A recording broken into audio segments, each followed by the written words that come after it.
Assalamualaikum warahmatullahi wabarakatuh. Nama saya Tiara.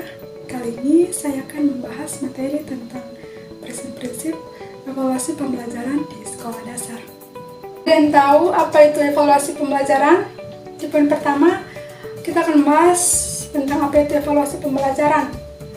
Tahu pengertian evaluasi pembelajaran.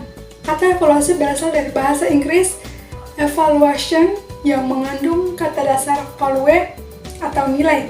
Kata value atau nilai dalam istilah evaluasi berkaitan dengan keyakinan bahwa sesuatu hal itu baik atau buruk, benar atau salah, kuat atau lemah, cukup atau belum cukup, dan sebagainya. Evaluasi dapat diartikan sebagai suatu proses mempertimbangkan suatu hal atau gejala dengan mempergunakan patokan-patokan tertentu yang bersifat kualitatif.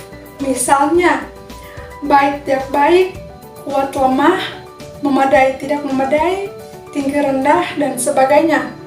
Sedangkan menurut para ahli, Suchman memandang evaluasi sebagai sebuah proses menentukan hasil yang telah dicapai, beberapa kegiatan yang direncanakan untuk mendukung tercapainya tujuan. Poin kedua atau B, prinsip-prinsip evaluasi pembelajaran di sekolah dasar. Prinsip diperlukan sebagai pemadu dalam kegiatan evaluasi. Oleh karena itu, evaluasi dapat dikatakan terlaksana dengan baik apabila dalam pelaksanaannya senantiasa berpegang pada prinsip-prinsip berikut ini. 1.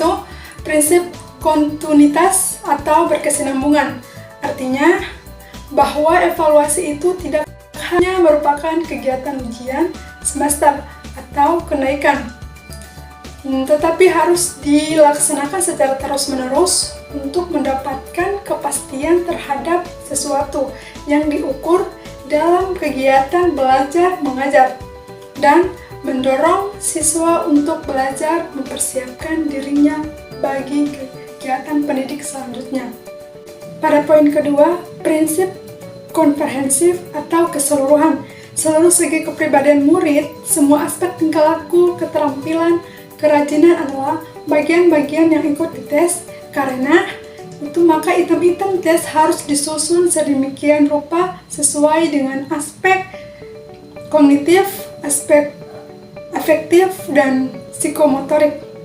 Baik, pada poin ketiga, prinsip objektivitas. Objektif di sini menyangkut bentuk dan penilaian hasil, yaitu bahwa pada penilaian hasil tidak boleh memasukkan faktor-faktor subjektif seperti faktor perasaan, faktor hubungan antara pendidik dengan anak didik. Evaluasi harus menggunakan alat pengukur yang baik. Evaluasi yang baik tentunya menggunakan alat pengukur yang baik pula, atau alat pengukur yang valid. Pada poin keempat, prinsip komparatif dalam kegiatan evaluasi guru hendaknya bekerja sama dengan semua pihak seperti orang tua, peserta didik, sesama guru, kepala sekolah, termasuk dengan peserta didik itu sendiri. Hal ini dimaksudkan agar semua pihak merasa puas dengan hasil evaluasi dan pihak-pihak tersebut merasa dihargai. Dan poin terakhir, prinsip praktis. Praktis mengandung arti mudah digunakan baik oleh guru itu sendiri yang menyusun alat evaluasi maupun orang lain yang akan menggunakan alat tersebut. C. Tujuan evaluasi pembelajaran di sekolah dasar. Secara umum, tujuan evaluasi pembelajaran yang utama yaitu untuk menciptakan kegiatan belajar mengajar yang lebih baik dari sebelumnya. Namun, lebih dari itu juga. Berikut ini beberapa tujuan evaluasi pembelajaran di sekolah dasar. 1. Meningkatkan motivasi belajar siswa.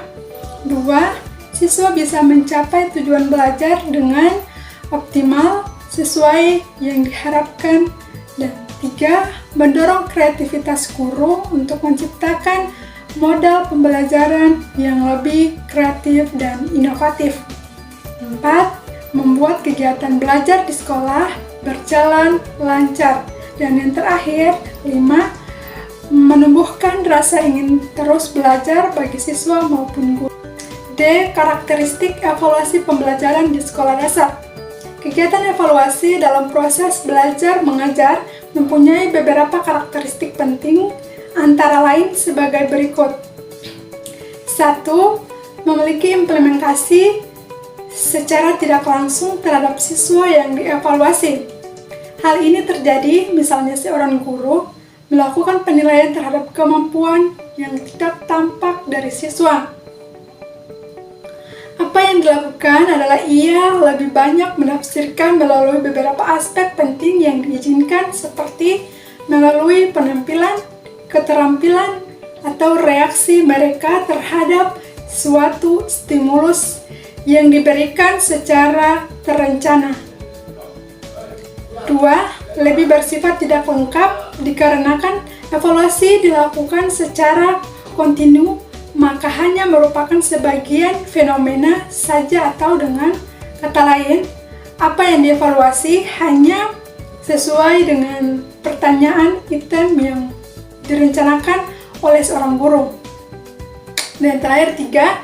Mempunyai sifat kebermaknaan relatif, hasil penilaian sesuai dengan tolak ukur yang digunakan oleh guru.